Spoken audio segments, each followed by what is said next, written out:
প্রিয় দর্শক, বাবাজাই হযরত শাহজালাল ইয়ামিনী রহমতুল্লাহ আলাই তিনি বাংলার জমিনে এসেছিলেন প্রায় 700 থেকে 800 বছর পূর্বে।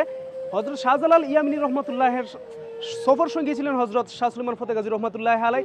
শুধু তাই নয়, তিনি ছিলেন 360 জন আউলিয়ার বয়োজ্যেষ্ঠ। 700 থেকে 800 বছর পূর্বে যখন হযরত শাহজালাল ইয়ামিনী রহমতুল্লাহ আলাই এই বাংলার জমিনে এসেছিলেন, তখনকার হযরত শাহ সুলেমান ফতেহ গাজী রহমতুল্লাহ আলাই এই গাছের নিচে বসে ইবাদত বন্দিগিতে নিমগ্ন ছিলেন। বাবাজাই 700 থেকে 800 বছর পূর্বে যে ফতেহ গাজী রহমতুল্লাহ আলাই যেই গাছের নিচে বসে আল্লাহর প্রেমে ইবাদত বন্দিগিতে মগ্ন থাকতেন, সেই গাছটি এখনও কালের সাক্ষী হয়ে দাঁড়িয়ে আছে। এখানে আপনারা দেখতে পাচ্ছেন দুইটি জোড়া গাছ কালের সাক্ষী হয়ে এখনও দাঁড়িয়ে রয়েছে। যেই গাছটি শুধু এখন দাঁড়িয়ে রয়েছে, এখন আমরা দেখতে পাচ্ছি কিন্তু হযরত শাহ সুলেমান ফতেহ গাজী রহমতুল্লাহ আলাই যখন এখানে এসেছিলেন, তখন কিন্তু এই গাছটির মধ্যে একটা অলৌকিক ঘটনা ঘটেছিল। সেই ঘটনাটাকে আপনাদেরকে শোনাই।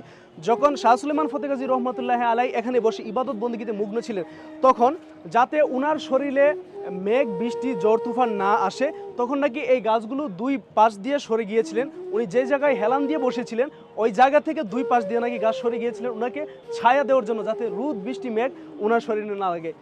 700 বছর আগে শাহ সুলেমান ফতেহ গাজী রহমতুল্লাহ আলাই যে গাছের নিচে হেলান দিয়ে বসেছিলেন, এই গাছটি এখনও পর্যন্ত কালের সাক্ষী হয়ে দাঁড়িয়ে আছে। দূর দূরান্ত থেকে যে ভক্তগণ এই মাজারে আসে জিয়ারত করার জন্য, তারা এই বন্দেগীর স্থানটি দেখার জন্য ছুটে চলে আসেন এইখানে।